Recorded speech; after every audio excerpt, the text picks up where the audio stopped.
এই বাংলায় জন্ম আমার, বাংলাতে তাই চলি। এই বাংলার মাঠে ঘাটে সোনার ফসল ফলি। এই বাংলার ফুলে ফলে। আসসালামু আলাইকুম। বীর চট্টলা টিভি থেকে আমন্ত্রণ জানাচ্ছি। আমি তানিশা সুলতানা আফিফা। আমি গুনাহগার, অধম তোমার, পার করো কান্ডারি, পড়েছি মহাবিপদে, স্মরণ করি হে খোদা তাই তোমারই। এমন হৃদয়স্পর্শী পংক্তির মধ্য দিয়ে কবি শেখ হাবিবুর রহমান হাবিব তুলে ধরেন মানুষের আত্মজিজ্ঞাসা, বিশ্বাস ও জীবনের গভীর বোধ। দীর্ঘদিন ধরে কবিতা ও লোকসাহিত্য চর্চার মাধ্যমে তিনি নিজেকে প্রতিষ্ঠিত করেছেন একজন নিবেদিত সাহিত্যকর্মী হিসেবে। ১৯৭৬ সালের ১০ মে কুষ্টিয়া জেলার সদর উপজেলার পাটিকাবাড়ি ইউনিয়নের মাঝিলা গ্রামে এক সম্ভ্রান্ত মুসলিম পরিবারে জন্মগ্রহণ করেন তিনি। তার পিতা শেখ আব্দুল হক এবং মাতা জোবেদা খাতুন। মাত্র ৬ বছর বয়সে পিতাকে হারানোর পর ভাইদের স্নেহ ছায়ায় বেড়ে ওঠেন কবি হাবিব। শৈশব থেকেই সাহিত্য চর্চার প্রতি ছিল গভীর অনুরাগ।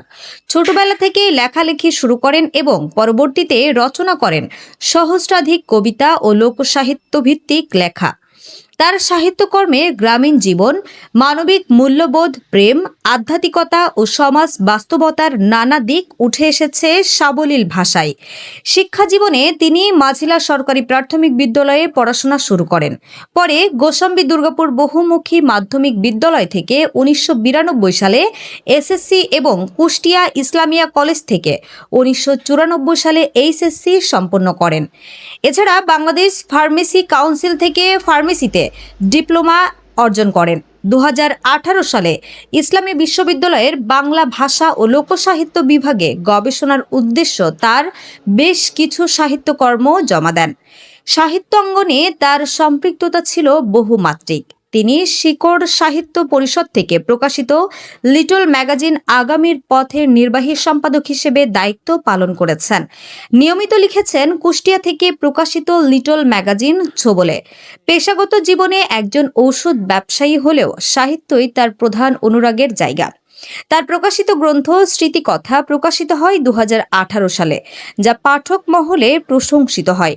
সাহিত্যে অবদানের স্বীকৃতিস্বরূপ তিনি পেয়েছেন কুষ্টিয়া প্রান্তিক সাহিত্য পরিষদ প্রদত্ত লেখক সম্মাননা ২০১৮ এবং চুয়াডাঙ্গার কার্পাসডাঙ্গা নজরুল সংসদ থেকে জাতীয় কবি কাজী নজরুল ইসলাম স্মারক সম্মাননা ২০২২। সাহিত্যপ্রেমী মহলের মতে কবি শেখ হাবিবুর রহমান হাবিব তার লেখনীর মাধ্যমে গ্রামীণ জনপদের আবেগ, লোক সংস্কৃতি ও মানুষের অন্তর্লোককে জীবন্ত করে তুলেছেন। তার সাহিত্য চর্চা নতুন প্রজন্মের জন্য অনুপ্রেরণার উৎস হয়ে থাকবে। আমরা জানি লিখতে লিখতে লেখক হওয়া যায়, গাইতে গাইতে গায়ক হওয়া যায়, শুধুমাত্র তার চেষ্টা থাকা লাগবে। তাহলে তার লক্ষ্য স্থানে পৌঁছাতে পারবে। এমনই একটি আমরা কবি পেলাম কুষ্টিয়া সদর উপজেলা পাটিকাবাড়ি ইউনিয়নে মাঝিলা গ্রামে।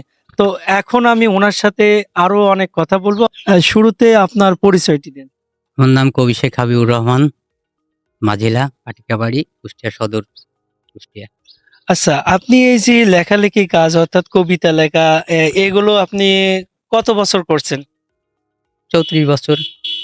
৩৪ বছর। আপনার লেখাপড়া মানে কোন পর্যন্ত শেষ করেছেন সেটা একটু।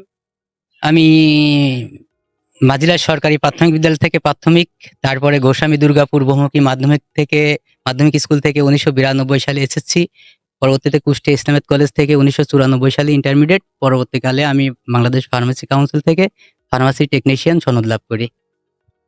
আচ্ছা, এই যে আপনার কবিতা লেখা, এটা আপনি কিভাবে হুট করে মাথায় নিয়ে আসলেন? এর কারণটা কিভাবে, মানে সেটা যদি বলতেন। আমার যখন জ্ঞান হয়েছে তখনই আমার শখ যে আমার মাথা নিয়ে ডক্টরেটটা থিসিস করবে। হ্যাঁ, আমাকে বিশ্ববিদ্যালয় স্যাররা আমার কাছে আসবে এবং আমার লেখা নেবে, তারা পড়বে বা থিসিস করবে, গবেষণা করবে। এই কারণে আমি এই পথে হাঁটিছি। আমি কোনো কিছু প্রাপ্তির আশায় হাঁটিনি, এটাই আমার প্রাপ্তি। আচ্ছা, আপনি নিজের লেখা কয়টি বই প্রকাশ করা হয়েছে আপনার? আমার ২০০০-এর উপরে লেখা রয়েছে। আমি ২টা বই প্রকাশ করেছি, সেটা হচ্ছে বিশ্বাসের মাঝে প্রেম জ্বলন্ত আগুন এবং স্মৃতিকথা। এছাড়া কুষ্টিয়া ৩৬টি পুস্তকে আমার নাম লিপিবদ্ধ আছে। আচ্ছা, আপনার লেখা একটি কবিতা একটু সকলকে শোনাবেন। হ্যাঁ, শোনাবো। বাংলা আমার বাংলা, কবি শেখ হাবিবুর রহমান। এই বাংলায় জন্ম আমার, বাংলাতে তাই চলি। এই বাংলার মাঠে ঘাটে সোনার ফসল ফলি। এই বাংলার ফুলে ফলে মিষ্টি মধুর ঘ্রাণ। এই বাংলা সুরে সুরে মুগ্ধ নারীর প্রাণ। এই বাংলার নদ নদীতে খেয়া সারি সারি, মাঝি মাল্লার কণ্ঠে সে তাই শুনি ভাটিয়ালি। এই বাংলায় জন্ম আমার, বাংলাতে থাকবো, রঙিন স্বপ্ন বুকে নিয়ে চিত্র আমার আঁকবো। আর আপনি যে এই যে কবিতা আবৃত্তি করেন বা বিভিন্ন জায়গায় লেখালেখি করেন, আপনাকে দেখে কেউ কোনো কিছু বলে কিনা? বলে অনেকে করে যে ও কি লিখতে পারে হ্যান ত্যান এরকম বলে, ওইসব কিছু মাইন্ড করি না আমি। পাশে লোকে কিছু বলে, ওইসব কিছু আমার আসে যায় না, এক কথাই। যাক, আপনি যেগুলো কবিতা বা উপন্যাস লিখছেন এগুলো সম্পূর্ণ আপনার নিজের লেখা তো? একদম নিজের 100%। আমি কারোর কপি পছন্দ করি না, এবং কারোর কপি করলে তো ইউনিভার্সিটির স্যাররা নেবে না, কখনোই নেবে না, সম্ভবই নয়। আমরা অনেকেই কবিকে অবহেলা করি, বা বিভিন্ন গ্রামে বা পাড়া মহল্লা বা শহরে যদি কবি লেখালেখি করে তাদেরকে আমরা প্রাধান্য দেই না, অর্থাৎ তাকে মূল্যায়ন দেই না। মাজিলা গ্রাম থেকে মোহাম্মদ আজাদ হোসেন, বীর Chattala TV. HM Expert B500 CWR স্বাধীনতার সুবর্ণ জয়ন্তীতে নতুন বাংলাদেশ গড়ার প্রত্যয়। HM Steel